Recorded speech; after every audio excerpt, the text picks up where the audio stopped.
Hello friends, welcome to our channel Deeprishita show. आज बात करते हैं आपकी 4th वीक प्रेगनेंसी की, यानी आपकी गर्भावस्था का चौथा हफ्ता। ये ऐसा वीक होता है जब आप सबसे ज़्यादा एक्साइटेड होते हो। जो ऐसा हफ्ता होता है जब आप एक्सपेक्ट कर रहे होते हो कि इस वीक में आपके पीरियड जो है वो मिस हो सकते हैं। जैसे जैसे आप अर्ली प्रेगनेंसी सिम्टम्स देख रहे होते हो तो कहीं ना कहीं आपको आइडिया होता है कि आप प्रेग्नेंट हो सकते हो या आपके पीरियड्स इस वीक में मिस हो सकते हैं, या ये हफ्ता ख़त्म होते तक आपको लग जाता है कि आपके जो पीरियड्स हैं वो मिस्ड हो चुके हैं और आप प्लान करते हो कि आप प्रेगनेंसी टेस्ट जो है घर पे ही परफॉर्म करोगे।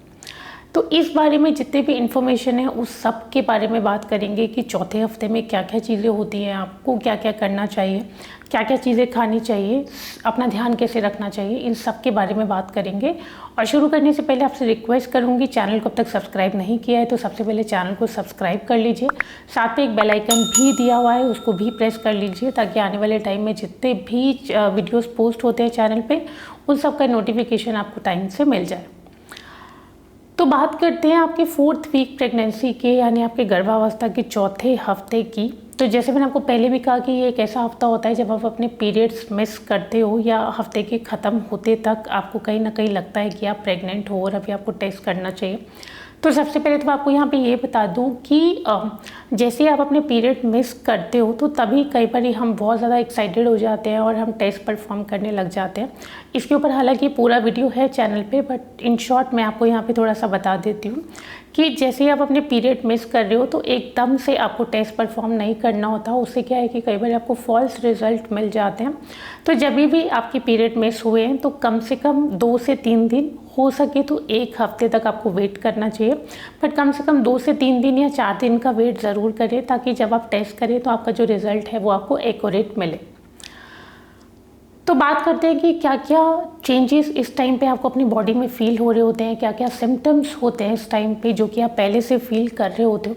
तो जितने सिम्टम्स आप पहले से फील कर रहे होते हो वो इस टाइम पे थोड़े थोड़े से बढ़ते जाते हैं। आप क्या क्या चीज़ें होती हैं, आपको ब्रेस्ट में हैवीनेस लग रही होती है जो कि कॉमन बॉडी सिम्टम है जो प्रेगनेंसी के टाइम पे वुमेंस के साथ में होता है।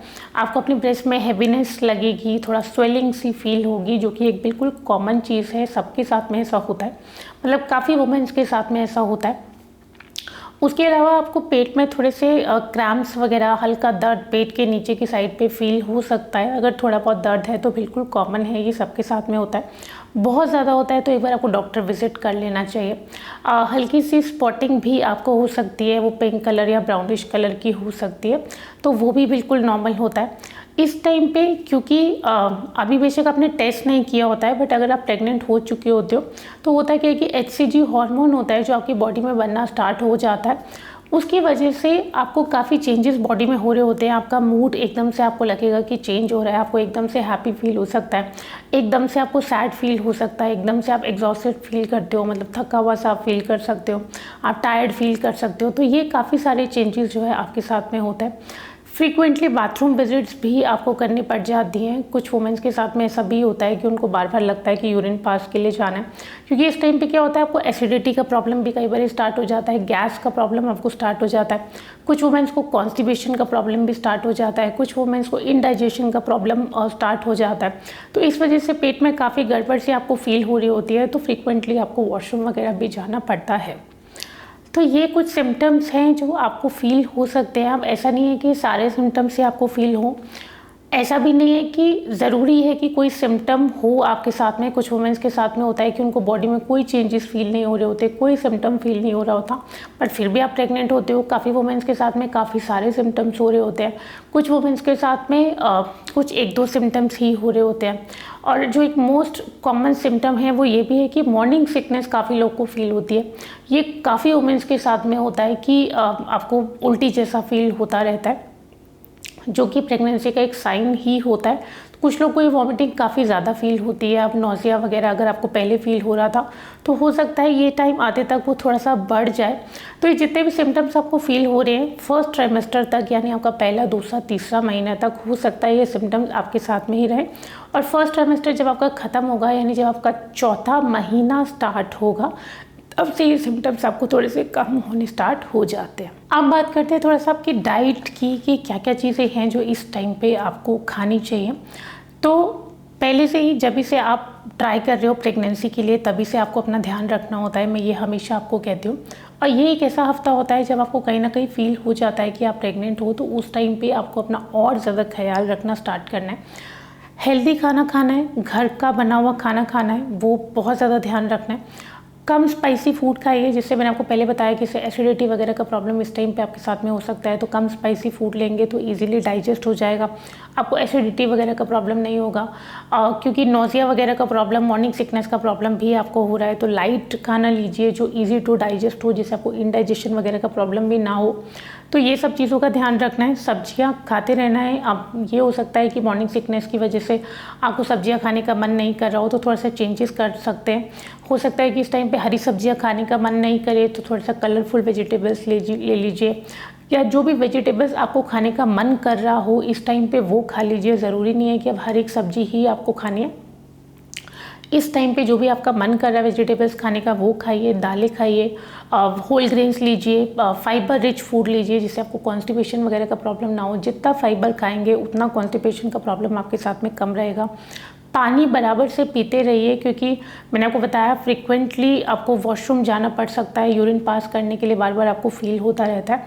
तो अगर बहुत ज़्यादा यूरिन डिस्चार्ज हो रहा है बॉडी से, तो उस टाइम पे पानी आपको काफ़ी पीते रहना है। छोटे छोटे इंटरवल्स पे पानी पीते रहिए। पानी की कमी बॉडी में नहीं हो, उस चीज़ का बहुत ज़्यादा ध्यान रखना है। फ्रूट्स खाइए, जितना हो सके जो मन कर रहा है वो फ्रूट खाइए। पूरे दिन में फ्रूट खाना बहुत ज़्यादा ज़रूरी है आपके लिए। जितने भी डेयरी प्रोडक्ट्स हैं वो भी बहुत ज़्यादा ज़रूरी है। दूध पीजिए, दूध पीने का मन नहीं कर रहा है तो दूध से बनी चीज़ें ले सकते हैं, चीज़ ले सकते हैं, दही ले सकते हैं, पनीर ले सकते हैं। तो ये सब चीज़ें लीजिए जिससे कैल्शियम वगैरह भरपूर रहे आपकी बॉडी में। अब चीज़ का यहाँ मैं थोड़ा सा मेंशन करना चाहूँगी कि सॉफ्ट चीज़ आप नहीं लें, अनपास्चराइज्ड मिल्क आप नहीं लें। उससे क्या है कि इन्फेक्शन वगैरह होने का चांसेस रहता है। तो ये सब चीज़ों का ध्यान रखना है और ये सब चीज़ें खाते रहिए। नॉन वेजिटेरियन है तो अंडा, नॉन वेज आप सब खा सकते हैं। बस यही देखना है कि वो अच्छे से पका हुआ होना चाहिए, अंडर कुक्ड जो है वो नहीं होना चाहिए। अब कुछ और चीज़ों की भी बात कर लेते हैं कि क्या क्या चीज़ें हैं जो आपको करनी चाहिए। तो आपको करना है, एक तो प्रेगनेंसी की किट जो आती है, जो टेस्ट परफॉर्म आप घर पे कर सकते हो। एक किट आप ले सकते हो और जैसे ही आपके पीरियड मिस होते हैं उसके 3 से 4 दिन के बाद आप टेस्ट परफॉर्म कर सकते हो। उसके बाद में आपको डॉक्टर को विजिट करना है। आपके पीरियड मिस हो चुके हैं, आपका जो रिजल्ट घर पे आए, चाहे वो नेगेटिव आए चाहे पॉजिटिव आए, आपको डॉक्टर को ज़रूर विजिट करना है। ऐसा नहीं है कि अगर नेगेटिव भी आ रहा है और आप पीरियड मिस कर चुके हो तो आप खुद से ही कोई मेडिसिन ले लें, ऐसा नहीं करना है। पीरियड मिस हो चुके हैं और रिजल्ट जो भी आ रहा है, चाहे पॉजिटिव आ रहा है चाहे नेगेटिव आ रहा है, आपको डॉक्टर को विजिट ज़रूर से ज़रूर करना है। उसके अलावा अपनी डाइट का बिल्कुल ध्यान रखिए। और डॉक्टर की विजिट के बाद में कुछ सप्लीमेंट्स आपको वो रेकमेंड करेंगे, वो सप्लीमेंट्स आपको लेते रहना है। स्पेशली फॉलिक एसिड डॉक्टर देते हैं, वो आपको लेते रहना है। उसके अलावा भी कुछ मेडिसिन डॉक्टर आपको प्रिस्क्राइब करते हैं। समटाइम्स क्या होता है कि वॉमिटिंग, नोजिया की फीलिंग बहुत ज़्यादा हो रही होती है, तो उसके लिए भी डॉक्टर कुछ मेडिसिन दे देते हैं। तो जो भी आपके डॉक्टर आपको मेडिसिन प्रिस्क्राइब कर रहे हैं वो मेडिसिन बराबर से लेते रहना है। पानी मैंने आपको कहा कि बराबर से आपको पीते रहना है, वो बहुत ज़्यादा ज़रूरी है इस टाइम पे। डाइट हेल्दी लीजिए, थोड़ा सा एक्सरसाइज योगा कीजिए, अपने डॉक्टर से बात कर लीजिए। वो हो सकता है आपको कोई लाइट एक्सरसाइज या योगा रिकमेंड करें, जो कि इस टाइम पे बहुत ज़्यादा ज़रूरी होती है। तो एक्सरसाइज योगा आप करें। और उसके अलावा अगर वॉमिटिंग वगैरह का प्रॉब्लम आपको बहुत ज़्यादा फील हो रहा है तो बिल्कुल लाइट फूड लीजिए इस टाइम पे। बहुत ज़्यादा प्रेशर में मत आइए। अगर आपका रिजल्ट पॉजिटिव भी आ गया है तो बहुत ज़्यादा प्रेशर में मत आइए कि बहुत ज़्यादा खाना आपको खाना है। खाना डेफिनेटली आपको खाना है, बट उतना खाइए जो हेल्दी हो, जो आपका मन कर रहा हो, जो आपको लगे कि आप डाइजेस्ट कर सकते हैं। और उसके अलावा वॉमिटिंग, कई लोगों को क्या होता है कि पूरा दिन ही होती रहती है, या जैसे ही कुछ खाते हैं तो एकदम से फिर से वॉमिटिंग हो जाती है। तो उस टाइम पे भी लोग क्या करते हैं कि खाना नहीं खाते हैं। आपको ऐसा बिल्कुल भी नहीं करना। आप खाना खा रहे हो, आपको वॉमिट हो गया, आपको फिर से खाना खाना है। आपको बिल्कुल भी खाली पेट नहीं रहना है। वो आपके लिए और आपके बच्चे के लिए बिल्कुल भी अच्छा नहीं है। तो खाना बिल्कुल खाते रहिए। वॉमिट हो रही है तो कोई प्रॉब्लम नहीं है, काफ़ी लोग के साथ में ऐसा होता है। वॉमिट हो रही है प्रॉब्लम नहीं है, बट खाना खाते रहना है, उसका बहुत ज़्यादा आपको ध्यान रखना है। अब बात करते हैं क्या चीज़ें हैं जो नहीं करनी है। वो आपको नहीं करना है। कैफ़ीन की क्वांटिटी बिल्कुल कम कर दीजिए, यानी चाय, कॉफ़ी, चॉकलेट ये सब बहुत कम कर दीजिए। उसके अलावा फ्राइड फूड को बहुत कम कर दीजिए, क्योंकि आपको एसिडिटी वगैरह का प्रॉब्लम रहेगा, तो फ्राइड फूड आपको नहीं लेना है। अभी तक आप कोई मेडिसिन ले रहे थे, हो सकता है आपको पुरानी कुछ मेडिसिन चल रही हो या आपकी तबीयत ख़राब रहती हो, कुछ भी मेडिसिन चल रही हैं तो डॉक्टर से बात कीजिए, उनको बताइए कि आपकी ये मेडिसिन चल रही है या आपकी ये मेडिकल हिस्ट्री है। वो इस टाइम पे आपके डॉक्टर को बताना बहुत ज़रूरी है, उनको पता होना चाहिए कि आप क्या क्या मेडिसिन ले रहे हैं। पूरी प्रेगनेंसी के दौरान बिना अपने डॉक्टर से पूछे कोई भी मेडिसिन नहीं लेनी है। चाहे आपको बुखार भी आया है तो पैरासीटामोल भी अपने आप से नहीं लेनी है, कुछ भी मेडिसिन लेनी है एक बार डॉक्टर से बात कीजिए। इन सब चीज़ों का ध्यान रखना है। उसके अलावा थोड़ी सी शॉपिंग की भी मैं यहाँ बात करूँगी कि इस टाइम पे आपको क्या क्या चीज़ें हैं जो शॉपिंग के लिए थोड़ा सा लिस्ट बना लेनी चाहिए। तो इस टाइम पे प्रेगनेंसी किट की हमने बात कर ली, वो आपके पास में होनी चाहिए। अब इस टाइम पे अगर आपको बॉडी सिम्टम्स बहुत ज़्यादा लग रहे हैं, आपको एसिडिटी, इंडाइजेशन या बॉडी में बहुत ज़्यादा स्वेलिंग वगैरह फील हो रही है, थोड़े से लूज़ कपड़े पहनिए। बहुत ज़रूरी नहीं है कि बहुत ज़्यादा टाइट कपड़े ही इस टाइम पे आप पहने। जितने भी बॉटम्स हैं वो कोशिश कीजिए कि पेट से आपका जो है थोड़े से लूज़ रहे, आपको बहुत ज़्यादा पेट टाइट फील ना हो। ब्रा वगैरह का देखिए कि लूज़ ब्रा होनी चाहिए। अगर आपको हैवीनेस फील हो रही है तो बहुत ज़्यादा टाइट ब्रा वेयर ना करें। कोशिश कीजिए कि कॉटन की या होजरी की ब्रा ही आप लें जिससे आपको कंफर्टेबल फील हो। तो इस टाइम पे ये काफ़ी ज़्यादा आपको ध्यान रखना चाहिए। तो ये कुछ इन्फॉर्मेशन थी आपके चौथे हफ्ते के बारे में। अगली वीडियो में बात करेंगे आपकी 5वें हफ्ते के बारे में। आज के लिए इतना ही, आगे मिलते हैं एक नए टॉपिक के साथ। Thank you so much.